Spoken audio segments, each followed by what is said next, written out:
Happy Thursday, team. Great to see you all. We are here to talk about Games Day. Just as a reminder, this is going to be repeating throughout the year. So we had Peak 500 at the end of Q1. We have Games Day at the end of Q2, Peak 500 at the end of Q3, and then Games Day at the end of Q4. So we will see this one again. This is a 60-minute hybrid training event. So there are no waves, there are no different capacities. It's a 27-person capacity workout. So this will be easier to schedule and manage from an administrative perspective. This workout is great for anybody. It could be somebody's first class, it could be somebody's 100th class, could be somebody's 1000th class. But essentially it is going to be 3 zones and 14 minutes within each zone. So to dig into it, the setup of the room is, like I said, split up into zones instead of pods for this workout. You have zone 1, which is going to be called engine. That is your cardio-focused zone. Zone 2 is liftoff. That is your resistance-focused zone. And then pod 3 is hybrid AMRAP. And that, of course, is the hybrid section. So you can sort of see the layout of the room here on the right-hand side. You'll have the machines sort of staggered, one in front of the other. For studios that have the functional rack, so the resistance movements will be at the back of the studio, bikes at the front, and then of course you have the ski ergs and some dumbbells over in zone 3. I highly recommend, if you have the ability to have 3 coaches minimum, would be super ideal for this workout. There's a lot going on, and having a dedicated coach in each zone is going to make your life so much easier, and it's going to help the members feel supported during Games Day. I'll let you know a couple of specifics about the beginning of class. Introduction is going to be a little longer than usual. You'll have about a minute for your intro. You might want even longer. This is a moment where you can use the pause button as your tool. There is plenty of time for the demo. The screen is going to flash the focus of the zone, and then it will go through the demo. So you'll see one extra very brief screen just to prepare you for that. The demos are nice and long. You're going to have teams of 3 today. Everybody will be in a team, and you'll work through the room that way. That's why it's important to have 3 coaches, so that you can demonstrate what that looks like. And we'll talk about that in just a moment. You'll have a 2.5-minute break between your zones, and everybody can start in a different zone. So again, different from Peak 500, where everybody had to start at the first station. This one, they can start in zone 1, zone 2, or zone 3, just like a normal class. You'll number people off accordingly. Each zone has a capacity of 3 teams, or 9 members in each zone. You'll notice there is a standard and an elite scaling option. So if you have folks that really want to push themselves in terms of weight, they can do that using the elite standards. And if you have folks that want to go with the standard, that works as well. Male and female both have standard and elite. I want to also offer to you that if it works better for your studio to call it maybe level 1, level 2, level 3, or beginner, intermediate, advanced, you can sort of rename these as you feel is appropriate for your studio. Some of the men might want to use the female standard weight. Some of the women might want to use the men's weight, vice versa. So just take that with your membership base and offer the weights appropriately to how you would like to do that. We have categories as well. You could be in a team of all females, all males, mixed male or mixed female teams, and that comes into play when you're tracking your score. So let's kick into it. We got zone 1. This is called engine. This is your metabolic conditioning zone. So you can see the setup here is on the right. You have 4 movements that you're going through with your team, and you're trying to hit a specific calorie or a specific rep count for each of these movements. You can see that's sort of also laid out here on the left-hand side of the screen. It goes down by 10 each time, so that's an easy way to remember it. 60 calories on the rower, 50 forward lunges. 40 calories on the rower, 30 burpee jumps. 20 calories on the rower, 10 sit-ups. So 60 down to 10. And every other station is the rower. So they're always going back to the rower between their stations. Now, the kicker with this one is the rower will always be you go, I go. So only one person is working on the rower at a time. For the movements, lunges, burpees, and sit-ups, it's a synchronized movement. Now, this is where it sort of is similar to Peak 500. You're going to have 2 participants working simultaneously at the same time, while one participant is resting. And they get to choose when they want to swap out that third participant. If I'm on a team with Anna and Vass, maybe we get through our first 20 lunges in sync. Vass taps in, I tap out, I rest. They go another 20 lunges. Now we're at 40. And then maybe I tap in for Anna for those last 10. So they have to choose how they want to rotate that resting person. That comes down to strategy. Everybody might choose a different option, and that's okay. Same thing on the rower, right? We have 60 calories total. Maybe we split it up, 20 calories, 20 calories, 20 calories. Maybe you want to transition a little more often than that. Maybe you want to transition every 10 calories. Whatever the case may be, just encourage them to set a game plan with their team. The nice thing is after the demos and after the intro and the warm-up, a 2-minute timer will appear, and that is designed for everybody to go meet their team, say hey, say what's up, come up with a strategy for their pod. That's a great time also for each zone's coach to reiterate the focus of the zone and the workout. Now, there's a lot of text on the screen. You can see this right-hand side is what your TV screen is going to look like. You can always refer back to the TV. All the information you need is going to be on the screens for the whole workout. With that being said, members might get a little confused because we're not used to seeing a lot of text on the screens. So just point that out. Just point out this is the workout. This is exactly what we've already told you. But if you need a little reminder, it is up here. Backtracking just a hair during your warm-up, which there is a full warm-up, just like a normal class. You will want to be numbering people off into teams of 3. I highly encourage your members when they walk through that door in the morning, tell them this is a team-based event.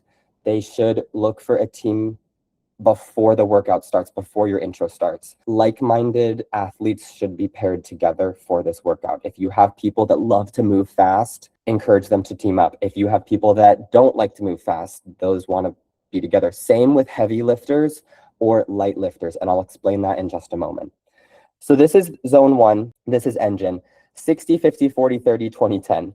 You're getting points as well. Each team can come up with a team name. They can submit this when they submit their score at the end, and their team name and their cumulative team points will show up on your studio's leaderboard. So how this zone works is you get 210 points for completing the full rundown of that workout. And you can do as many rounds as you can fit in within the 14 minutes. So if you get 2 full rounds through that workout, then you're looking at 420 points for that zone. It's also split up by rep. Every rep or every calorie is 1 point. So if you get through 1 full round and then you also get 60 calories on the rower, like going into round 2, then you're looking at 270 points. And then if we get, let's say we get 5 lunges extra, great, that's 275. It can be broken down by rep. Each rep is a point, each calorie is a point. If you have an odd number of members, they can go 2 teams of 2. Obviously, a more intense workout. So just let them know if you have some elite athletes in the building, maybe they want to try to go team of 2. These are the movement standards. I'm not going to walk you through them piece by piece. This toolkit is available to you, but it's very similar standards to what we saw in Peak 500. Obviously, for the synchronized movements, you're moving at the same time as your partner. If one partner stops, the rep doesn't count. That would be a great moment to tag in your teammate who's resting and have them continue in sync. Tape line lunges. So you want to step over the tape line lunge and then step back across the tape line. So there sort of is a little marker of where you should be lunging. The same thing is true for the burpees. 1 burpee behind the line, jump over the line, 1 burpee on the other side of the line. So there is a little jump over each and every rep. And then the sit-ups, of course, same idea here. With the sit-ups, you want to have your hands touch the floor at the back, sit all the way up, and then hands touch the toes in front of you. And they do have to be working together for that. Again, on the rower, just 1 person at a time, rotating when they'd like. So moving off to zone 2, this is called lift off because it is your lifting zone. For my studios who have the functional rack, this is your time to shine. You get to do those back squats. For folks that do not have the functional racks, we are doing kettlebell front rack squats. This zone is split into 2 sections. Section A is 9 minutes of work. Section B is 5 minutes of work. The nice thing is the timers are set for you. So your second TV is going to come up with a 9-minute timer for the zone 2. It's going to be a pink timer. Once that runs out, it's going to reset right up into another 5-minute timer for part 2 of this zone. For the first part, you're going to spend 3 minutes of that just warming up. We really want to prime the muscles, prime the squat, and we're trying to find our maximum weight as a team that all of us can lift. That's why I mentioned you want to pair like-minded lifters together. If you have heavy lifters, they want to be in the same team together. You are tailoring this zone to your lightest lifter. So if I want to lift the red kettlebells and Anna wants to lift the blue kettlebells, we got to stick with the reds because we all have to use the same weight. So after your 3-minute warm-up time, you're going to move into what they're calling max load. This is where you get as many reps as you can with the weight that you chose as a team. So we're warming up on the kettlebells. We're hitting our squats with the grays. We're hitting our squats with the reds. We're hitting our squats with the blues. Somebody's like, I think this is my max for today. Like, the blue's going to be good for me. Okay, great. Now our team is only using the 36-pound kettlebells for the last 6 minutes. So I'll squat as many reps as I can, getting quality reps. Once I can't continue, I'll set the weight down. Anna will go squat as many reps as she can, set the weight down. Vass will go squat as many reps as he can. And we just go around in a circle, seeing how many reps we can get. Yeah, if you're using the functional racks, you're gonna rack up the different squat racks. You're gonna test out the different weight. But once that 3-minute warm-up is over, they have to lock in with their specific weight and there's no adjustments that are happening. All right, after that, that's part A. Part B, we move into softbox step overs with the Y-bell. Everybody's boxes will be on the lowest level. And again, there are different options for the weights of the Y-bells, of course. Your aim is for 100 reps here. You need both feet to come up on the box, both feet to come down the box. If they want to do little crossovers with their feet, if they want to get up there, shuffle over, step down, it's up to the athlete. While you are doing your step overs, your team is on the bike erg. If your team completes all 100, you go, I go on the bike for the remainder of the 5 minutes. However many calories you get, that's your bonus. If you don't complete 100 Y-bell step overs, then you don't get the bonus calories from the bike. You are racking up calories on the bike while your team is hitting the step overs. You're sort of banking these points that only unlock once you complete the 100 step overs. And that is zone 2. Part A is your max lift. Part B, step overs with the bike. All right, we got zone 3. This is your hybrid AMRAP zone. Think of this like a relay. You and your team are going to move through 3 movements. 8, hang clean to push press with the dumbbells. 6, calories on the ski erg.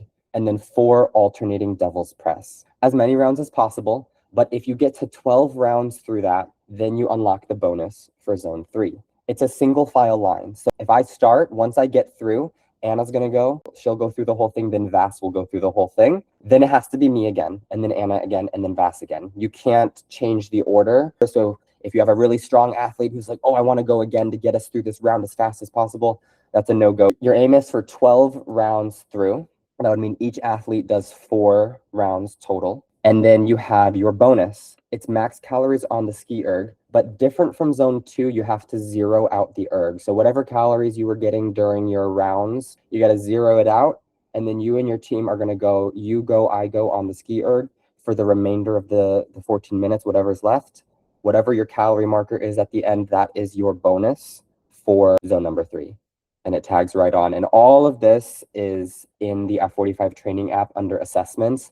And you just plug in exactly what these numbers are, and it spits out the score for you. And like I said, only one teammate has to track this in the app, and it will be your full team score. Everybody gets the same score. If multiple people do submit, like if me and Anna both put it in the app, it should consolidate it for you since you'll have the same team name, so it won't put 2 of them up on the board. There's no penalty or issue with that. And then you'll have the leaderboard in your studio, and it's going to be just a nice classic class that you schedule on MindBody. The nice thing is it's just that 60-minute class, so there's nothing crazy to worry about there. I ran through this relatively quickly. I know there's questions, so I'd love to open it up. Feel free to unmute. Was it perfect? Do we know exactly what's going on? Love that. That was amazing. Thank you. It was all it's very straightforward, very clear. Just to clarify, when it comes to the weight selection, since like our studio only has enough for like 3 sets, so I know we can have up to 3 teams. For the middle zone 2 with the resistance, for the kettlebell rack squats, just to clarify, 1 person's going at a time. That's exactly right. So you'll only need 3 sets of the kettlebells out because they'll be passing the weight to their team. Okay, cool. That was my only question. Thank you. Totally. And just to note, if you have an expansion pack at your studio, you could theoretically do 4 teams of 3 in each pod. If you have a 4th functional rack, or if you have a 4th set of all of the equipment, that is an option for you. But I think for the most part, I feel like most of us have only the capacity for the 27. All right, thanks for joining, y'all. I'm super excited. Games Day is going to be epic. This is round 1. Always remember, members only buy in as much as we buy in. So let's be super excited about this. I know I am. I can't wait to hear how it goes. And let's make it rock. Happy Games Day, y'all.